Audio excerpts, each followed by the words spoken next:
Hai, hello guys, terima kasih bagi Anda yang telah merapat gabung erat dengan channel Penuh Sahabat. Inilah kami, Sinema Nyonya. Kali ini Nyonya sajikan rangkum film yang rilis di tahun 1999 dengan judul Double Jeopardy.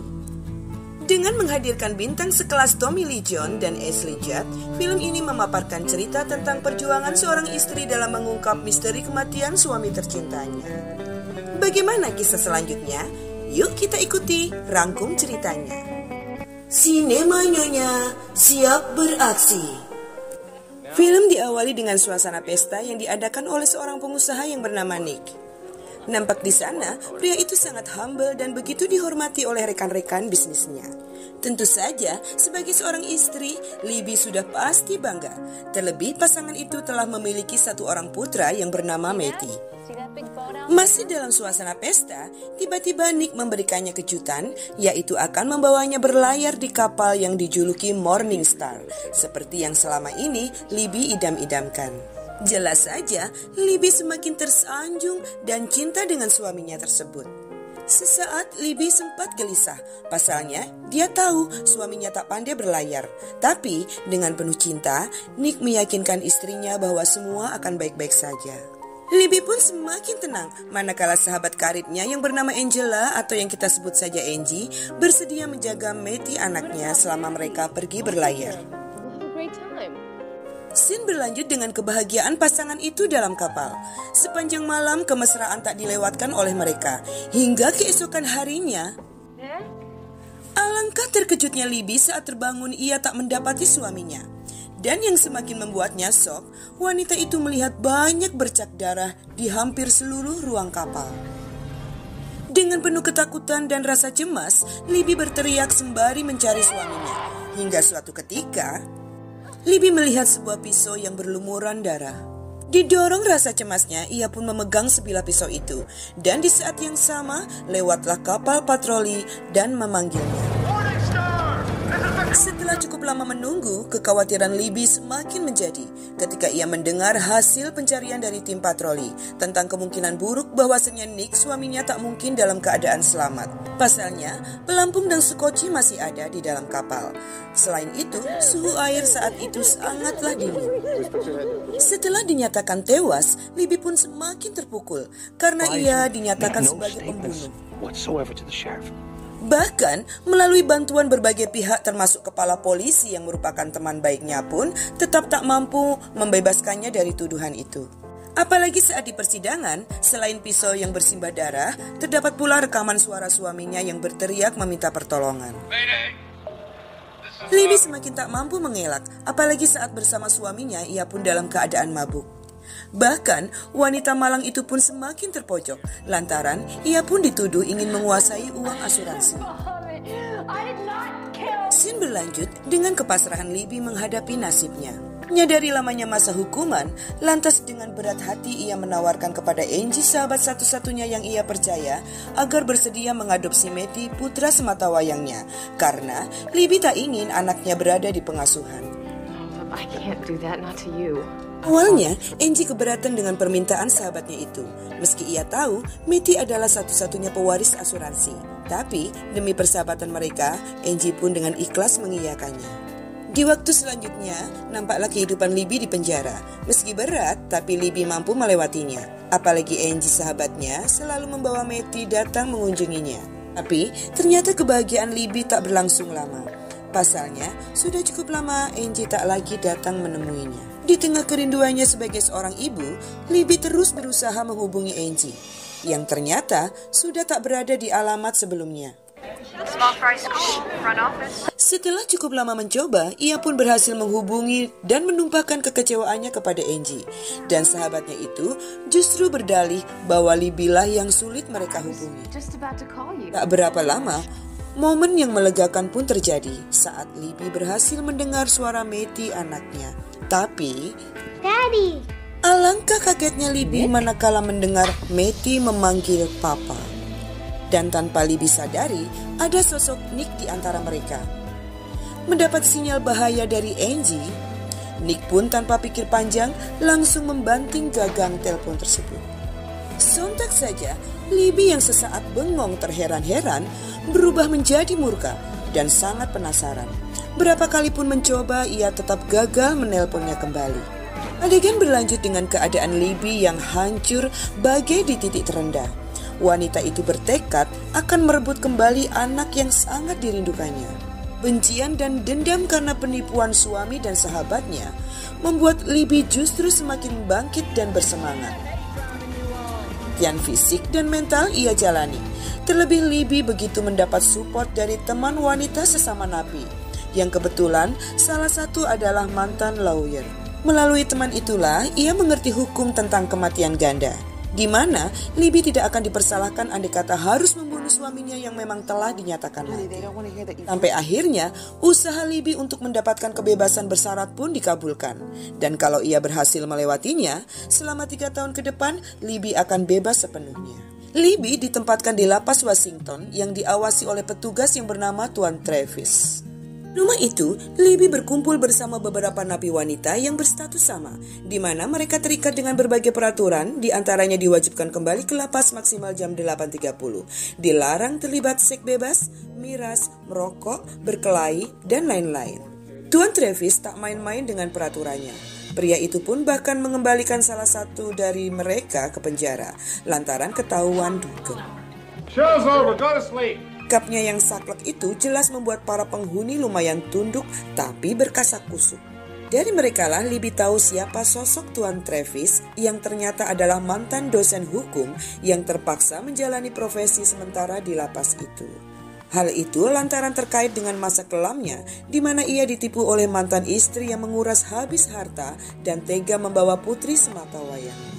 Sementara kepada Tuan Travis, Libby sangat tertutup dan berhati-hati agar misinya tak terendus, meski Travis mencoba memancing dengan menyodorkan foto Matty. Di hari pertama, Libby memanfaatkan waktunya untuk melakukan pencarian terkait keberadaan Angie.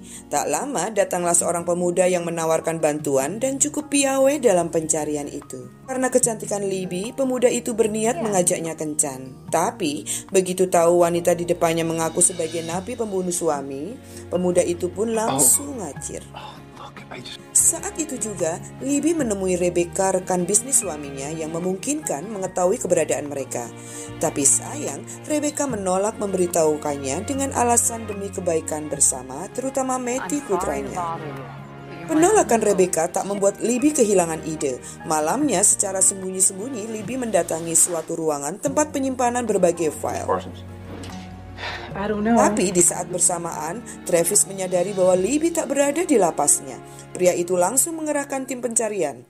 Beruntung, Libby telah menemukan file yang dicarinya ketika petugas itu sampai di tempat. Alhasil, terjadilah kejar-kejaran yang akhirnya membuat wanita itu kembali tertangkap. Lihat Libby tetap memilih bungkam, Tuan Travis lalu mengajaknya healing di pantai. Di sepanjang perjalanan, tak henti-hentinya pria itu memberikan nasihat agar Libby tetap bersabar selama 3 tahun ke depan agar keinginan bertemu Matty tercapai. Bagi Libby hal itu tidaklah mudah merasakan ketidakadilan selama 6 tahun di penjara. Menghindari pertanyaan lebih lanjut, Libby justru balik menanyakan perihal foto di mobil Tuan Travis yang justru membuat pria itu terdiam dan kembali galau memikirkan putrinya. Your daughter? Alhasil, justru Tuan Travis lah yang ternyata butuh healing. Ia pun naik ke dek kapal dan merenung sendirian setelah meninggalkan dan memborgol Libby. Setelah beberapa saat merenung, Tuan Travis hampir saja telat menyadari ulah Libby yang berusaha kabur. Sehingga pria itu pun harus pontang-panting bergulat di air tanpa hasil karena Libby berhasil kabur dan pulang kampung. Scene berlanjut dengan pertemuan Libby dengan ibunya. Singkatnya, Libby dibekali uang simpanan oleh sang ibu dan kembali melanjutkan misi dengan membawa mobil tua ayahnya. Berbekal informasi dari file yang ia temukan, Libby mengaku bernama Angela atau Angie dan mengelabui sebuah dealer sehingga wanita itu berhasil menemukan alamat Angie. Sementara di tempat lain dan di saat yang sama, Tuan Travis nampak kesal karena ulah Libby yang kabur dan berhasil mencuri pistolnya. Pria itu lalu memutuskan untuk mencari di titik yang sama. Kita beralih kembali ke Libby yang menemukan sebuah alamat yang ia yakini ditinggali oleh Angie dan Matty anaknya. Wanita itu sempat tertegun melihat sosok anak laki-laki yang membukakan pintu untuknya. Tapi Libby kembali kecewa mengetahui bahwa mereka adalah penghuni baru di rumah itu. Kebetulan saja di saat yang sama seorang nenek yang telah lama tinggal di kawasan itu mengenali Angie dan suaminya, tapi suaminya bernama Simon. Nenek itu bercerita tentang tragedi 3 tahun yang lalu yang menimpa mereka, di mana Angie dikabarkan meninggal karena ledakan tabung gas di rumahnya. Beruntung Simon dan Matty anaknya selamat. Tak berapa lama, Tuan Travis telah sampai di tempat itu dan mendapati info yang sama. Jin berlanjut dengan Libby yang berusaha mencari kebenaran dari ucapan si nenek melalui surat kabar yang dibacanya. Dan dengan instingnya, Libby melanjutkan pencariannya melalui sebuah galeri lukis. Petugas galerinya pun dibuat repot karena harus mencari pemilik dari lukisan yang bersumber selama 6 tahun silam. Dan hebatnya pula, Tuan Travis pun memiliki insting yang sama. Beruntung, Libby telah lebih dulu menemukan pemilik lukisan yang ternyata bernama Tuan Devrock dan berada di New Orleans. Di galeri lukis itu, Libby hampir saja tertangkap oleh Tuan Travis. Tapi, wanita itu lagi-lagi berhasil lolos dan tentu saja dengan meninggalkan kekacauan. Kini sampailah Libby di negara New Orleans. Di sana wanita itu mendapatkan informasi mengenai Tuan Devrock yang ia duga adalah Nick suaminya. Demikian juga dengan Tuan Travis, ia pun meminta kerjasama dengan kepolisian New Orleans untuk memburu Libby. Di tempat itu, Libby mendapat informasi tentang acara lelang para lajang di setiap tahunnya yang diadakan oleh Tuan Devrock dan selalu dihadiri oleh tamu-tamu berkelas.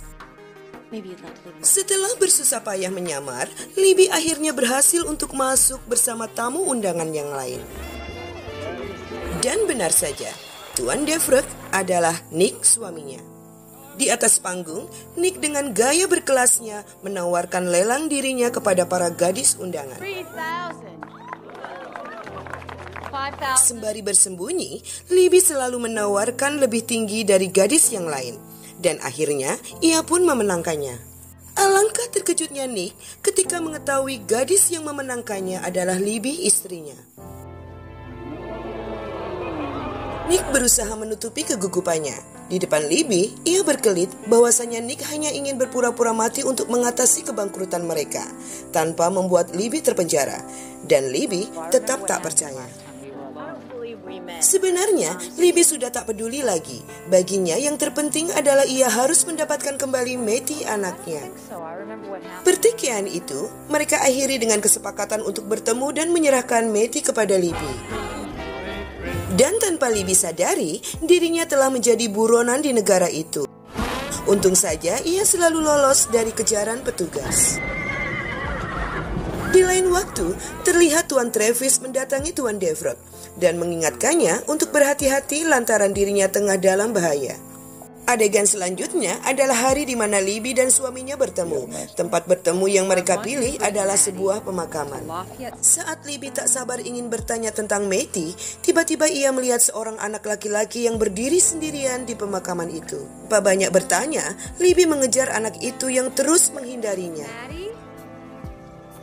Sampai suatu ketika, Libby melihat anak itu tengah diam terhenti. Dan saat Libby mulai mendekat,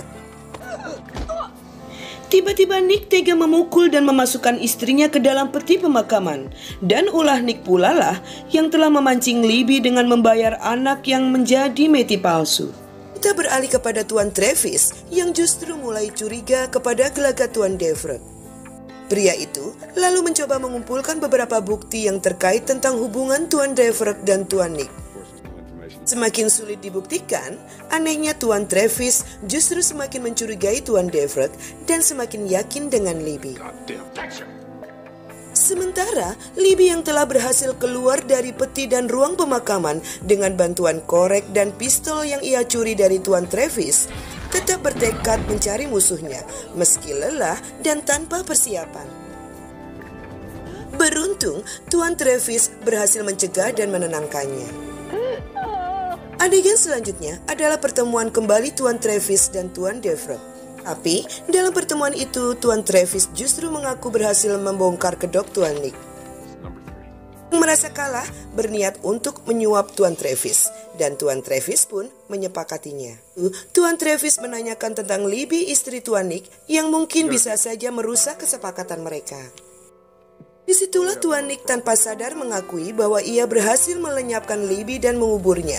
Tapi tanpa diduga, tiba Libby masuk ke ruangan itu dengan pistol di tangannya. Kali ini Nick benar-benar gugup. Beruntung pula untuk Libby yang mendapatkan keberadaan Matty, anaknya, dari situasi Nick yang tersudut. Nick mencoba menakuti istrinya tentang beratnya hukuman di negara itu bila melakukan pembunuhan. Tapi Libby dengan percaya diri meyakini bahwa ia tak akan didakwa dengan hukuman ganda. Dan hal itu dibenarkan oleh Tuan Travis yang notabene memang pakar hukum. Travis pun menegaskan justru Nicklah yang akan terhukum karena telah membunuh Libby. Semuanya tak dapat disangkal oleh Nick bahwasanya pengakuannya telah terekam dan memiliki cukup bukti fisik. Merasa urusannya kelar, Libby hendak beranjak pergi. Tuan Travis pun tak lupa meminta pistol yang masih dibawanya.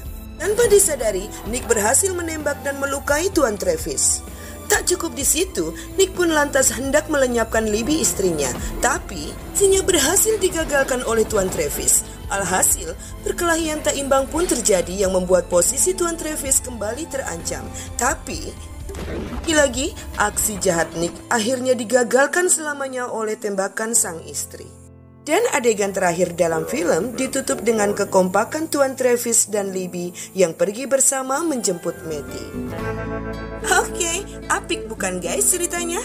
Apalagi kalau ditonton filmnya secara penuh. Semoga sajian kami bermanfaat dan dapat menjadi teman istirahat Anda. Dan sampai jumpa di film selanjutnya. Bye-bye.